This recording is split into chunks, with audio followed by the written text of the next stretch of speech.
युक्तो मन्येत तत्त्ववित् पश्यन् शृण्वन् स्पृशन् जिघ्रन् अश्नन् गच्छन् स्वपन् श्वसन् प्रलपन् विसृजन् गृह्णन् उन्मिषन् निमिषन्नपि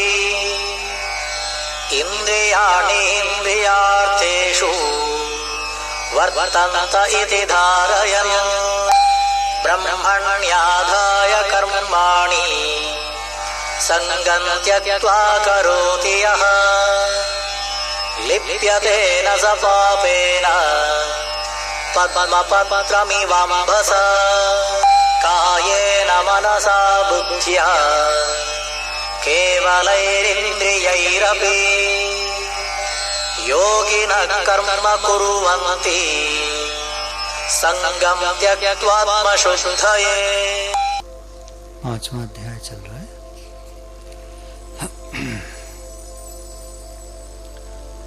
अब कर्म योग, संन्यास, सांख्य योग, ज्ञान योग और भक्ति योग और बहुत सारे और योग हैं। 18 प्रकार के योग हैं। तो अब कौन सा श्रेष्ठ है? तो अर्जुन के मन में प्रश्न उठा कि अभी 4थे अध्याय में आप कर्म संन्यास की बात कर रहे थे, 3रे अध्याय में कर्मयोग की बात कर रहे थे। कर्मयोग की आपने ज्यादा प्रशंसा की, तो मेरे लिए कौन सा ठीक है वो बताइए। तो भगवान कह रहे हैं कि देखो, संसार में मनुष्यों की बुद्धियां अनेक प्रकार की होती हैं, बहुत सारी बुद्धि वाले। तो अब क्योंकि भेद है बुद्धि में, अनेक प्रकार की हैं, सब प्रकार की समझ है। कोई देखिए आपसे कहेगा, देखो भाई भक्ति करना कितना आसान है और ज्ञान तो समझ में नहीं आता है।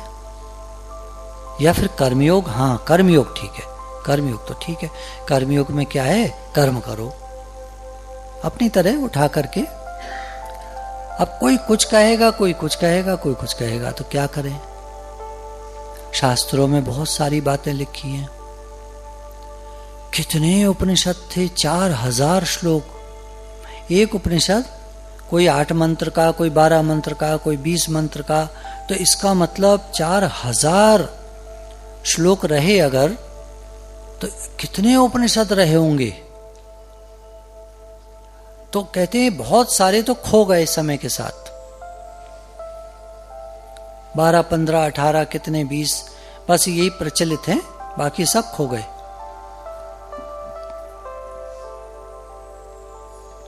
तो कितनी व्याख्या रही, कितना विस्तार है। अच्छा, दादा भगवान ने, हमारे गुरु ने ज्ञान कितना सरल कर दिया और सरल करके सबको दे दिया, और ये भी कह दिया जाओ सत्संग करो। गुरु ग्रंथ साहब में कहा कि सुनत कहत रहत गत पावे।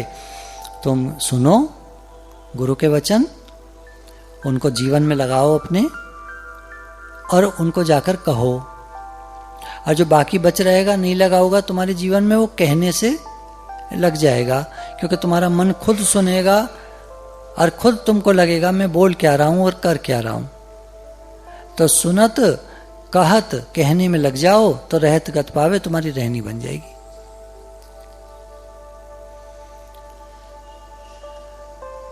तो प्रोसेस हैं अनेक प्रकार के।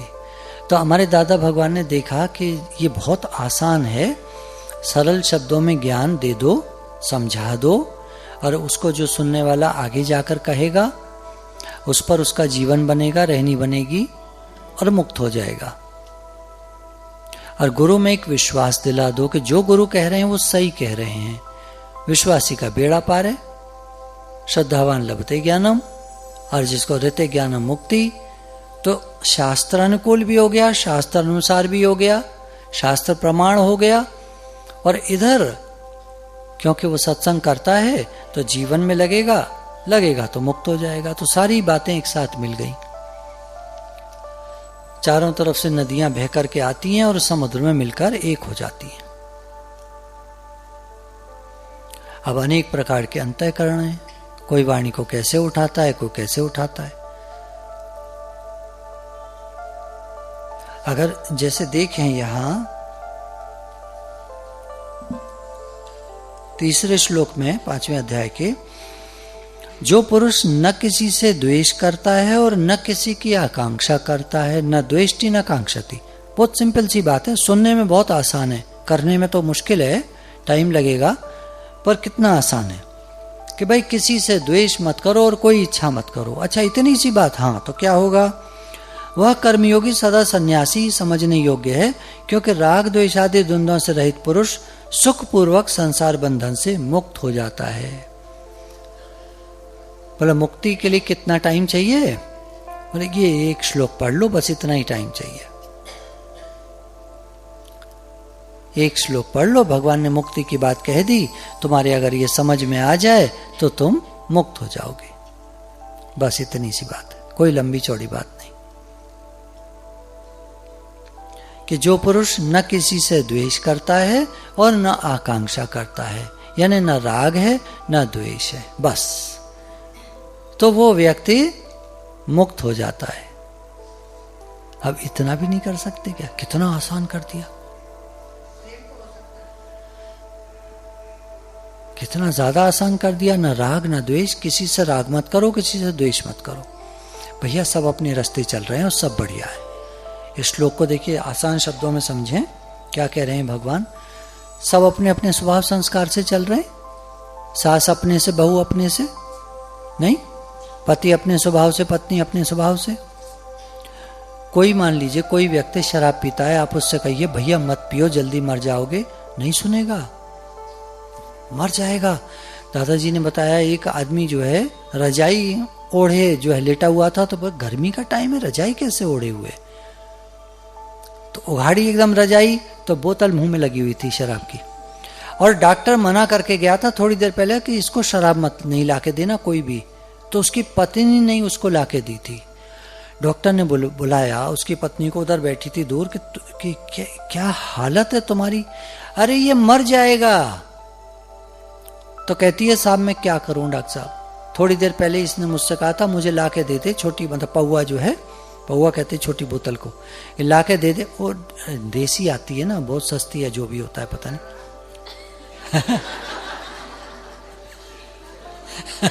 वो मैंने ला के दे दी, क्योंकि ये कह रहा था कि अगर तू नहीं ला के देगी तो या तो तुझे मार दूंगा, नहीं तो मैं मर जाऊंगा।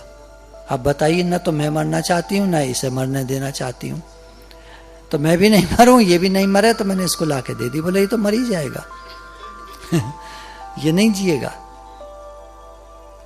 क्या करे, स्वभाव बरत रहा है। भगवान ने भी कहा अर्जुन सबका स्वभाव बरत रहा है, नहीं मानता कोई, नहीं सुनता किसी की। तो अब हम क्या करें? अब हम ये करें कि भैया सब अपने स्वभाव संस्कार से चलते हैं, कह दिया, बता दिया, नहीं मानता, नहीं सुनता, ठीक है, अपने रास्ते चलो। नारायण तो बैठ के अपना भवन बुहार, पड़ोसी के घर में झाड़ू लगाए तो क्या हमारे घर में लग गई? हमारा घर गंदा पड़ा है तो क्या फायदा हुआ? भला अपने घर में लगा दो झाड़ू, फिर भले दुनिया की लगाते रहो। तो हम अपने आचरण को सुधार लें पहले, फिर तो ठीक है हम दूसरों को भी कुछ कह सकते हैं। हमारा ये आचरण बिगड़ा पड़ा है, हम किसको क्या सुनाएंगे, और कौन सुनेगा हमारी बात?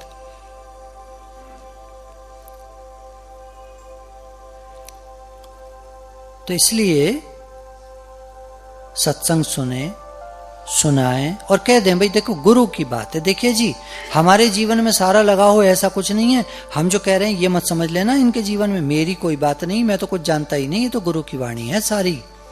देखो जी, गुरु की डायरी है हाथ में हमारे, डायरी लेके करना चाहिए सत्संग। कितने ही सालों इधर डायरी लेके किया है सत्संग, बड़ा आराम रहता है उसमें, बहुत आराम। 4 बातें आपने भी नमक मिर्च लगा दी, पर फिर कहेंगे तो ये देखो जी गुरु की वाणी है, मैं क्या करूं? नमक मिर्च लगाना और बात है, आपने गैस पे भगोना चढ़ाया, पानी भी डाला, मसाले भी डाले, छोंक भी लगा दिया, सब तैयार कर दिया फर्स्ट क्लास।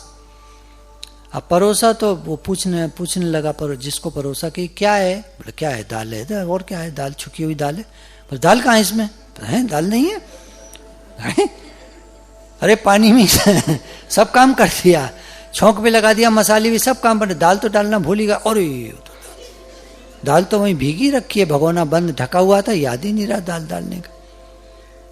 तो डायरी होगी हाथ में, गुरु के वचन होंगे, तो नमक मिर्च आप लगा दो, छोंक लगा दो, कुछ भी करो, पर वाणी तो होनी चाहिए। वाणी नहीं है, आप जो बोलोगे पकड़े जाओगे। आप तुम बोल रहे थे अभी, इसलिए कहा गुरु ने। हमारे जो प्रेमी लोग आते हैं, किसी को लगता हो भाई हम सत्संग नहीं कर सकते क्या, कर सकते हैं सब, यहां मना नहीं है। आज समझ लीजिएगा इस बात को, मना नहीं है। आपका मन करता हो अपनी कॉलोनी में जाइए, किसी जानने वाले के यहाँ जाइए, कोई दूर रहता हो, इधर रहता हो, उधर रहता हो, कहीं भी चले जाइए, मिलने जाइए, थोड़ा सा सत्संग की बात सुनाइए, तो वो कहे बहन जी ये तो बहुत अच्छी बात है, कहाँ से सुनी, क्या है।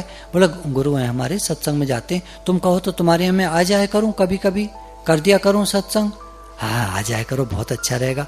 2-4 प्रेमी आ जाएंगे यहाँ, हाँ आ जाएंगे, बुला लेंगे, अड़ोसी पड़ोसी को बुला लेंगे, 2-3 तो आ ही जाएंगे, चलो कोई बात नहीं। तो ऐसा करते हैं, शुक्र के शुक्र रख देते हैं, है ना। आपने अपना दिन चुना कोई भी, और मैंने ये थोड़ी कही थी तो चलो, अरे तो क्या हो गया, तो 2-3 बार सुन लेना, न समझ में आवे तो बंद कर देंगे, कौन घर की चीज है, बताओ शुक्र के शुक्र न। तो फिर ऐसा करो, बृहस्पति को आ जाया करना, शुक्र तो अच्छा ऐसा, तो ठीक है बृहस्पति को आ जाया कर। हो गया तय, हो गया सत्संग शुरू। कितनी देर लगती है, बातों बातों में हो जाता है। यहाँ तो बातों ही बातों में क्या मुलाकात हो गई है, बात ऐसे हो जाता है। तो भगवान कह रहे हैं देखो, अगर तुम्हें कोई द्वेष नहीं, किसी से कोई आकांक्षा नहीं, तुम्हें कुछ नहीं चाहिए, हमको कुछ नहीं चाहिए तो कुछ नहीं मिलेगा। देखिए घर वाले इतने प्रेमी होते हैं, आपके पास फोन है, आपका फोन गिर गया, खराब हो गया, थोड़ा डांटेंगे आपको, गिरा देती हो, अकल नहीं है, ये नहीं, वो तो कुछ भी कहते ही हैं, सब कहते हैं। अच्छा फिर हो गई बात, चलो सब ठीक है। अच्छा अब क्या करें, कौन सा लोग ये बताओ। हो गया आपका काम। तो हर एक कोई प्रेम करता है, कोई बुरा नहीं। अब जरूरत नहीं होती मांगने की, ये जो मांगते हैं ना, ये अज्ञानी लोग समझते नहीं है। आपको कोई चीज की जरूरत है, आप भगवान की तरफ देखकर छोड़ दीजिए, बस सिर्फ इतना होता है। मांगना नहीं चाहिए कभी। ये जो मांगते हैं भिखारी कहलाते हैं। दरवाजे पे कोई भिखारी आता है, आप उसको अंदर बुलाते हो, सोफे पे बिठाते हो, चाय पिलाते हो, खाना खिलाते हो, जाने नहीं देते हो, रह जाओ भैया 2-4 दिन तो रह जाओ यहाँ। ऐसे ही तो करते हैं सब, और क्या। भगवान भी ऐसी करेंगे। जो भिखारी आवेगा, भगवान भगवान ये देना वो देना, ये देना वो देना, भगवान ये कहेंगे बहुत अच्छा है मेरा भक्त है, आओ बैठो मेरे पास, है ना। खूब खिलाएंगे पिलाएंगे, सामान भी देंगे, खूब रुपया भी देंगे, सब देंगे, क्योंकि आप मगैनू भिखारी हैं। मगैनू भिखारी को तो सब घर में बुला ही लेते हैं, रिश्तेदारों को बाहर खड़ा कर देते हैं, निकलो यहाँ से। भिखारी को अंदर बुला लेते हैं सब, आओ जी बैठो जी, खाओ जी पियो जी। ऐसे जैसे हम करते हैं ऐसे भगवान करते हैं।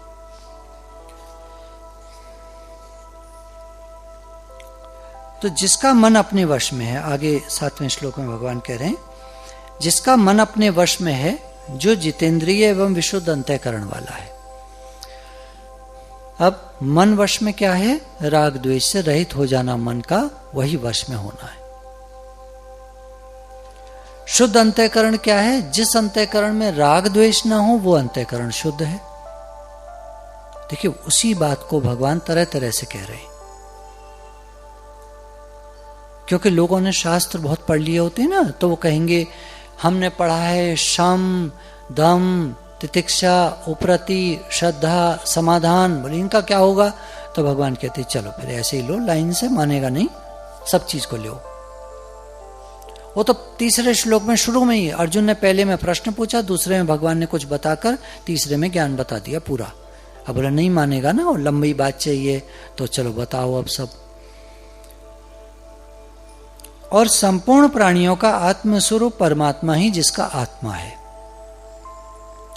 तो जिसके मन में राग द्वेष नहीं है वो स्वयं में स्थित है, और स्वयं हमारा अपना स्वरूप आत्मा है। अयम आत्मा ब्रह्म, इस महावाक्य के हिसाब से ये आत्मा ही परमात्मा है। वही बात कह रहे हैं। और संपूर्ण प्राणियों का आत्मरूप परमात्मा ही जिसका आत्मा है, जिसने जान लिया है कि आत्मा और ब्रह्म एक ही बात है, ऐसा कर्मयोगी कर्म करता हुआ भी लिप्त नहीं होता। तो भगवान कह रहे हैं ऐसा जो कर्मयोगी है, कर्मयोगी यानी पूरा ध्यान परमात्मा की तरफ, सब परमात्मा के लिए हो रहा है। 2-3 दिन से वही बात चल रही है सेम, सब परमात्मा का है, परमात्मा के लिए हो रहा है, मैं भी परमात्मा का, शक्ति भी परमात्मा की, उन्हीं की कृपा से सब होता है, उन्हीं के लिए होता है, फल भी उन्हीं के अर्पण, इदम न मम, मेरा कुछ नहीं है, सब उनका है। तो ये कर्मयोग हो गया।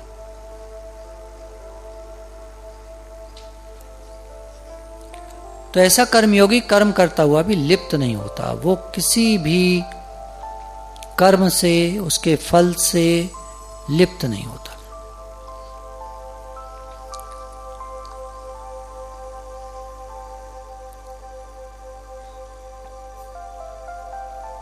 देखिए 8वें श्लोक में, नैव किंचित करोमीति, जरा भी कुछ नहीं करता। पहले भगवान ने ये कहा। अब पूरी बात कौन? तत्व को जानने वाला सांख्योगी, देखता हुआ, सुनता हुआ, स्पर्श करता हुआ, सूंघता हुआ, यानी सब इंद्रियों से कर्म करता हुआ। हमारी 10 इंद्रियां, 5 कर्मेंद्रियां, 5 ज्ञानेंद्रियां। लंबी बात चाहिए ना, तो लंबी बात कर दी भगवान ने। अब एक बात शुरू में कह दी, राग द्वेष रहित हो जाओ बस। न द्वेष्टि न कांक्षति, न किसी से द्वेष है, न कोई आकांक्षा है, इच्छा है। अपने वाले से इच्छा होती है, दूसरे से द्वेष होता है। जिसको हम अपना मानते हैं उससे इच्छा होती है और दूसरे से द्वेष होता है। देखिएगा, हमेशा पड़ोसी से जलते हैं लोग और अपने वालों से इच्छा करते हैं।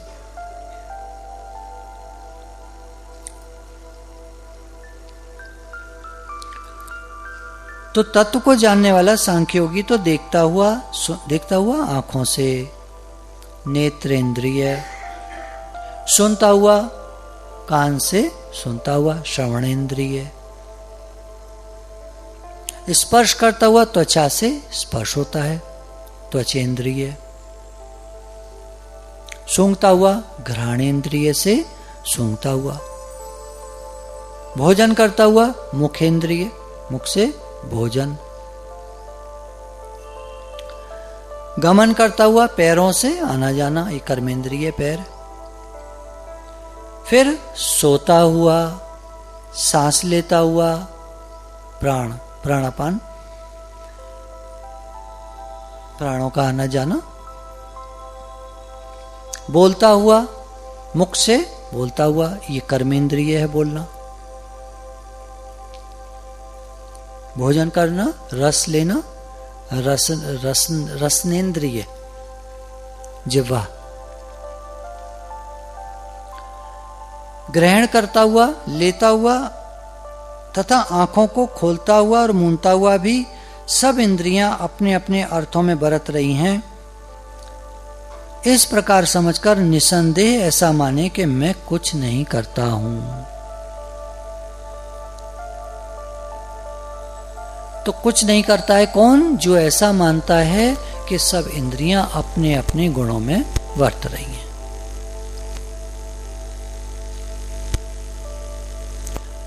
कर्मेंद्रिय में 2 इंद्रियां, या त्यागता हुआ, एक बार त्याग है, लैट्रिन बाथरूम की जो है उपस्थ और गुदा, ये 2 कर्मेंद्रिय। तो पूरी 10 इंद्रियों की बात भगवान ने कह दी कि 10 इंद्रियों से वर्तन करता हुआ ऐसा मानता है कि मैं कुछ नहीं करता।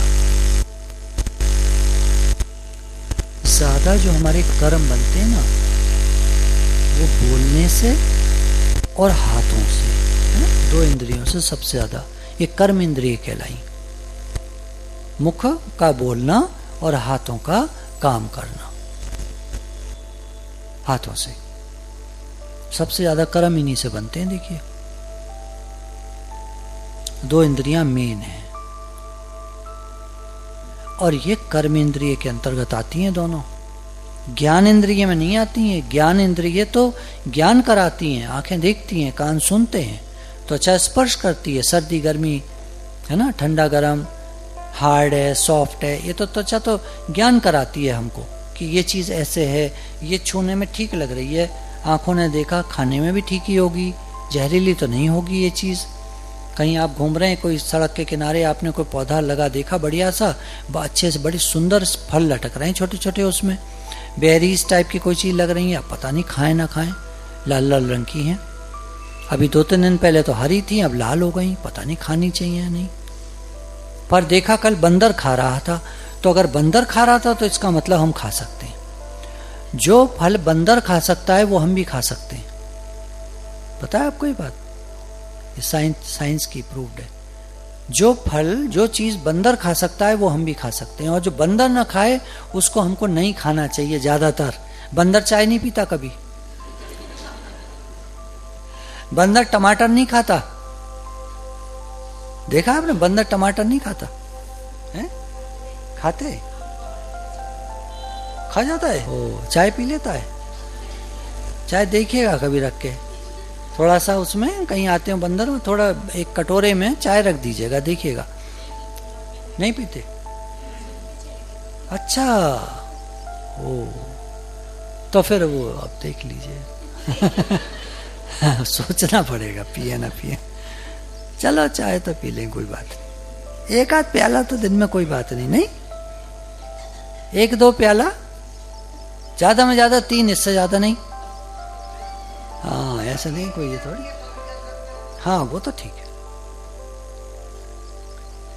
इस प्रकार समझकर निसंदेह ऐसा माने कि मैं कुछ नहीं करता हूं, इंद्रियों ये गुणों में बरत रहे हैं, इंद्रियां अपना वर्तन करती हैं, मैं कुछ नहीं करता हूं, ऐसा माने।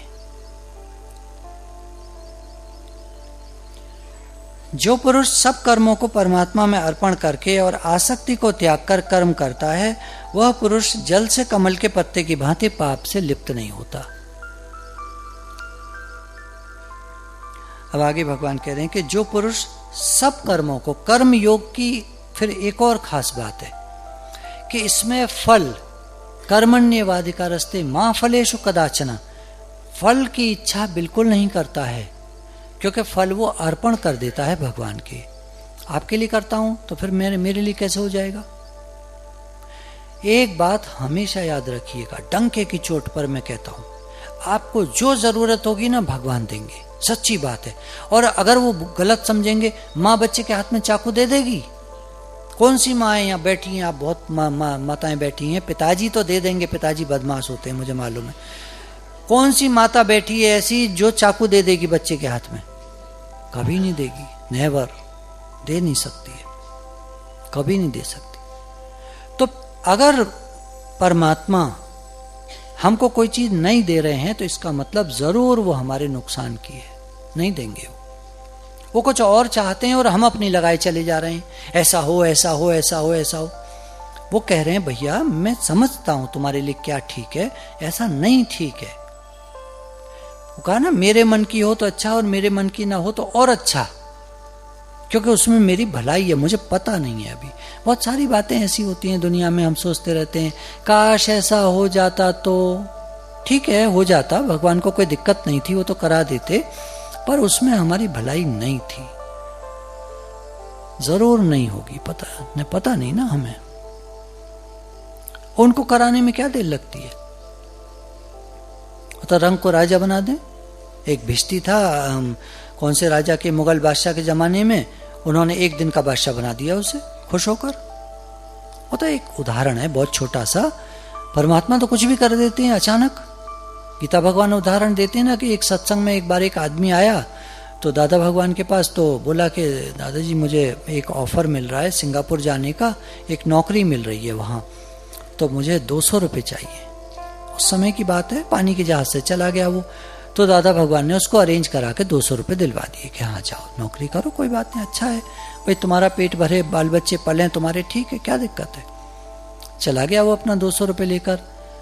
कुछ साल बाद गीता भगवान वहाँ घूमने गए सिंगापुर, दादाजी वहाँ जो उस समय उनका व्यापार चलता था, तो गए वहाँ घूमने, तो एक दुकान, एक डिपार्टमेंटल स्टोर 3 मंजिला, तो वहाँ से निकल रहे थे तो देखा अंदर चले गए, ऐसे जैसे होता है ना, थोड़ा घुसते हैं लोग, फिर जो भी, तो घुसे होंगे किसी उससे देखने, तो एक आदमी वहाँ बैठा था कैश काउंटर पे। ये आदमी तो देखा हुआ है कहीं, ऐसा होने लगा। तो उस आदमी ने जैसे ही उनको देखा तो उठकर आया और पैर छूने लगा। तो बोले अरे आप कौन हैं? तो बोले मैं अभी कुछ साल पहले दादाजी से 200 रुपये लेकर यहाँ सिंगापुर आया था, और इसी डिपार्टमेंटल में स्टोर में मैं यहाँ उन्होंने बुलाया था मुझे काम के लिए, मैं काम करता था। तो इनके कोई औलाद नहीं थी और ये अभी मतलब काफ़ी बीमार वगैरह रहने लगे हैं, तो मुझे ही दे दिया है डिपार्टमेंटल स्टोर। बताइए, वो तो कुछ भी कर सकता है। तो ये उदाहरण इसलिए नहीं है कि अब हम भी हाय भगवान, अरे महाराज, अरे सुनाया था इसलिए कि आप ये बात समझो कि परमात्मा जो चाहे कर सकता है। अगर वो हमारे लिए कुछ नहीं कर रहा है तो इसमें भलाई है, कोई अच्छी बात है, कोई ना कोई बात है, हमें नहीं मालूम, अभी हमें नहीं समझ में आ रहा। बच्चा बुद्धि होती है ना हमारी बहुत, हम कितने भी समझदार हैं, देखिए कोई कितना भी बुजुर्ग आदमी होगा, बहुत समझदार होगा, अगर उनसे ये पूछा जाए कि महाराज एक बात बताओ, आपके पास हर सवाल का जवाब है? हाँ, पर अंदर वाला मन कहेगा कि नहीं है। कोई सवाल ऐसा पूछ लिया जिसका जवाब मेरे पास ना हो, फिर तो रात को जब बिस्तर पे जाके लेटेगा तो सोचेगा आज गड़बड़ हो गई, कितने मैंने अहंकार में आकर कह दिया कि मेरे पास हर सवाल का जवाब है। और अंदर में कहीं उस व्यक्ति को भी कितना भी होशियार है, प्रेम की जरूरत रहती है, जाने नहीं देगा कहीं। क्यों? बीवी कहे भाई बड़े बेटे के पास चली जाती हो, तुम छोटे के पास रह लो। ना, सुबह चाय कौन देगा, ये क्या वो क्या, चाय फाय तो बहाना है। उस बुजुर्गवार को जो सारी दुनिया को अकल देता है, उसके दिल का एक कोना खाली रहता है जिसमें माँ का प्यार उसको चाहिए। वो एक बच्चा है अंदर में, कहते ना बुढ़ा बच्चा एक समान, पुरानी कहावतें हैं ये। हर व्यक्ति को प्रेम की जरूरत होती है, हर व्यक्ति को।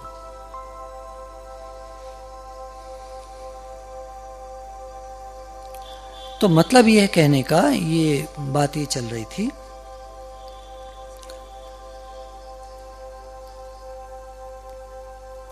कि कर्मयोगी जो होता है वो सब कुछ करते हुए भी ऐसा मानता है कि मैं कुछ नहीं करता। सब इंद्रियों से आचरण होता है, वर्तन होता है, वो अंदर में जानता है कि मैं कुछ नहीं करता। ज्यादा करता बनेंगे तो फिर फंसेंगे, मरेंगे। जो जाने मैं कुछ करता तब लग गर्भ जून में फिरता, जो जाने मुझते कुछ होई तो इसको सुख नहीं कोई। तो कर्तापन को त्याग कर निराभिमान निरहंकार होकर वो हर समय सेल्फ में, अपने स्वरूप में रहता है।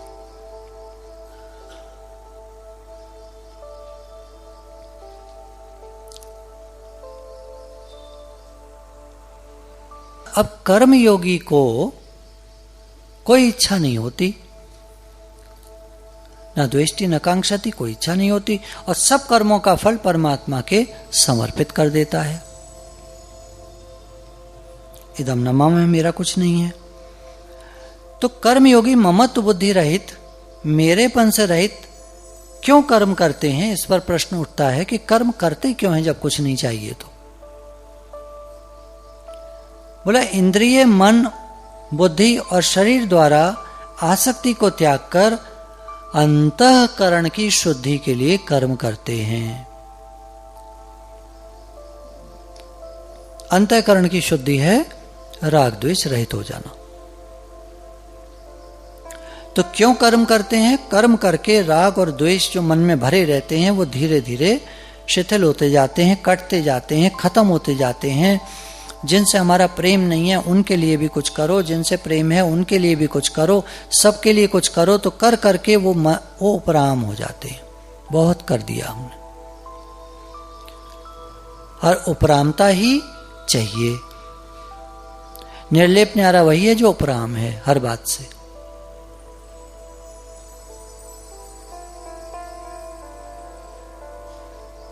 आना बहुत जरूरी है। अब बिना कर्म करे तो ये बातें उसमें आएंगी नहीं, वो कभी तृप्ति फील करेगा ही नहीं, खालीपन रहेगा। तभी भगवान कह रहे हैं देखो कर्म योग का आचरण करो पहले अर्जुन, तब ज्ञान की बातें करना।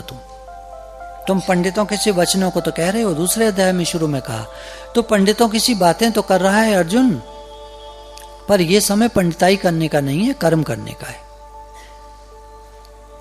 तेरा अंतःकरण भी शुद्ध नहीं है, तुझे तो मेरे वाले दिख रहे हैं कि ये सब मेरे वाले खड़े हैं, मैं इनको कैसे मारूं। कर्म आया है तेरे सामने, जो भी आया है, ये मैं कैसे करूं, वो मैं कैसे करूं, ये क्या वो क्या, बोले इतनी बुद्धि चल रही है तेरी, अभी तेरी बुद्धि शुद्ध नहीं हुई, अंतःकरण अभी तेरा शुद्ध नहीं हुआ, अभी तो बहुत राग द्वेष है। ये करूंगा, ये नहीं करूंगा, ऐसा करना चाहिए, ऐसा नहीं करना चाहिए, गलत है, सही है, बोले यही करता रहता है आदमी सारा टाइम। आइडियलिस्टिक आदमी तो बड़ा भारी यही करता है कि ये करूंगा, ये नहीं करूंगा, ये ठीक है, ये गलत है। अरे तुम छोड़ो ठीक गलत जो भी है, ठीक गलत तो होता ही है, छोड़ो उस बात को, तुम अपना काम करो, अपनी मेहनत से करो, बढ़िया करके करो, तुम उपराम हो जाओ, तुम निरासक्त हो जाओ, तुम्हारी आसक्ति तो खत्म हो जाए। आसक्ति रखकर तो तुम कहाँ, मतलब आगे तो नहीं बढ़ पाओगे ना।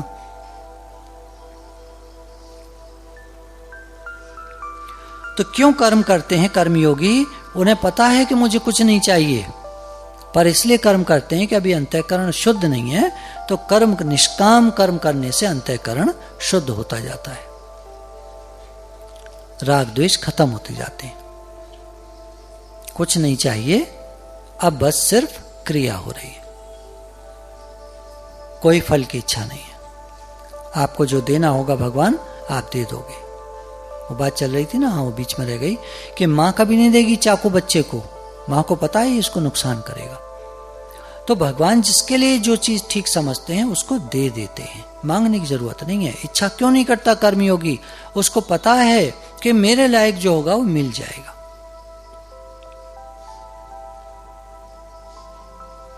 उसका एक ही लक्ष्य है कि सब कुछ परमात्मा का है, मुझे कुछ नहीं चाहिए, मैं परमात्मा के समर्पित हूं और मेरे को सिर्फ परमात्मा से मिलकर एक होना है, बस। शरीर मिला है सेवा के लिए, कर्म के लिए, वो ये कर रहा है अपना। अच्छा एक बात बताइए, ऐसे आदमी से कोई दुखी होगा जो अपना काम तो अच्छे से करता है और आपसे कुछ नहीं मांगता? कैसा लगेगा आपको? आपके पति हैं, पूरा घर की सेवा करते हैं, पूरा काम काज करते हैं, अपना पैसा भी लाके आपको पूरा दे देते हैं, थोड़ा सा अपने खर्चे लायक रख लेते हैं, बस सब आपके लिए। उनका आप अगर उनका जीवन देखें उनको, और तो आपको ये लगे कि वो सिर्फ आपके लिए, आपके घर के लिए सब कुछ करने को हर समय तैयार रहते हैं। आप नाराज होंगे कभी उनसे? अंदर में कोई गुस्सा उस्सा रखेंगे उनके प्रति? एक उदाहरण ले रहे हैं, अपने पति से मत तुलना करिए, आपके पति तो सकामी हैं वो तो उल्टी खोपड़ी के हैं, वो तो भगवान ने ऐसे बनाए हैं।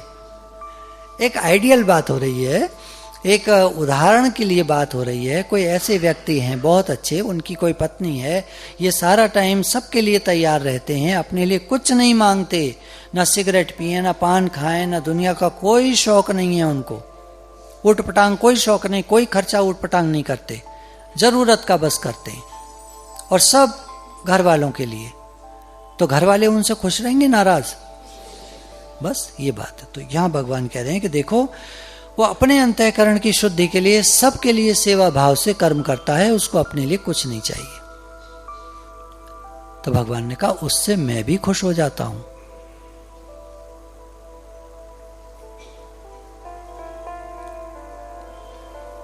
से बच्चे क्यों नाराज रहते हैं पता है?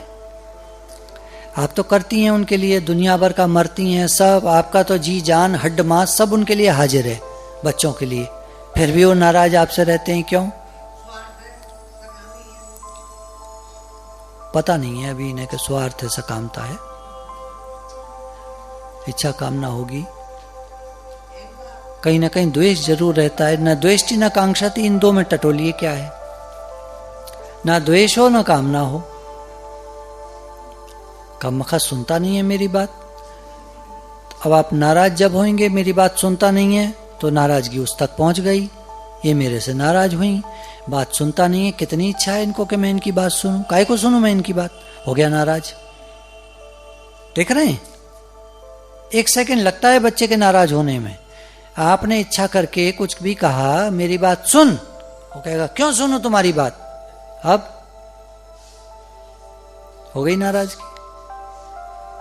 ऐसे कोई दिक्कत नहीं, जरा सी बात है। आप कहेंगे पता नहीं क्यों बच्चे हमसे नाराज रहते हैं, सुनते ही नहीं है, कितना ही चिल्लाते रहो, पढ़ ले, खा ले, टाइम पे आ जा, कहाँ घूम रहा है, रात को देर हो गई, मोटरसाइकिल लेकर चला गया, फलाना करता है, उसका दोस्त वो फलाना खराब है, ताश खेल रहा था, एक दिन तो मुंह में से बदबू आ रही थी, ये था वो था, दुनिया भर की शिकायतें रहती हैं, सुनता कोई किसी की है नहीं।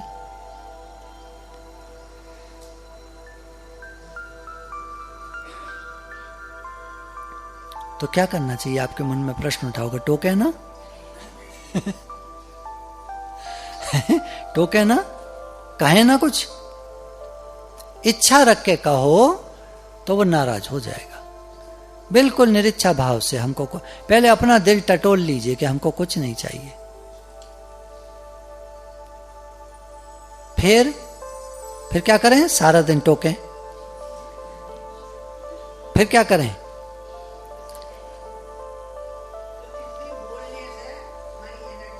कभी मुख से निकल जाए तो ठीक है, नहीं तो अपना काम करिए। जो व्यक्ति सेवा में रहता है उससे सब खुश हो ही जाते हैं। सेवा अगर आप कर रहे हैं, आप अपना काम कर रहे हैं, देखिए बच्चे ठीक से पढ़ते हैं, अच्छे से पढ़ते हैं अपना, उससे कोई नाराज होता है? आप कह रहे हैं पढ़ लिया करो टाइम से, अपना अच्छे से पढ़ लिया करो, वो अच्छे से पढ़ लेते हैं, तो क्यों आप नाराज होंगे उनसे? आप कहते हैं टाइम से खाना खा लिया करो, वो टाइम से खाना खा लेता है, आप क्यों नाराज होंगे उससे? आप कहते हैं खर्चा मत किया करो ज्यादा, वो ज्यादा खर्चा नहीं करता, बहुत जरूरी वाला करता है, आपको पता है, आप नाराज क्यों होंगे उससे? तो हर बात को अगर हम ठीक से चल रहे हैं तो वो भी ठीक से ही चलते हैं। कहीं मां लाड़ में राग और द्वेष ये दोनों नाश करने वाले हैं। पहले राग करती है फिर द्वेष करती है, पहले राग में बिगाड़ लेगी, फिर द्वेष मतलब द्वेषपूर्ण वचनों को कह करके फिर उसको अपना दुश्मन बना लेगी। ये अक्सर माताएं करती हैं, अक्सर 10 में से 9 माताएं शायद ऐसा ही करती हैं। पहले लाड़ में बिगाड़ेंगी, फिर बाद में द्वेष में चिल्लाएंगी, और वो उनका बेटा उनका नहीं रहता। कितनी समझ दे रहे हैं भगवान के, तुमको दुनिया में जीना नहीं आता, तुम क्या मुक्ति हासिल करोगे? जिसका व्यवहार सिद्ध नहीं है उसका परमार्थ सिद्ध कैसे हो जाएगा? तो अब क्या है, अब ज्यादा व्यवहार के सिद्ध करने में मत पड़िएगा। अपना एक व्यवहार है ना, ठीक ठीक करके अपना मेन लक्ष्य बना लीजिए परमात्मा। बड़ा काम, ज्यादा उलझिए मत घर वालों से, उनको भी शांति से जीने दीजिए और आप भी शांति से जिए। कोशिश करें, थोड़ी देर ध्यान कर लीजिए 5 मिनट।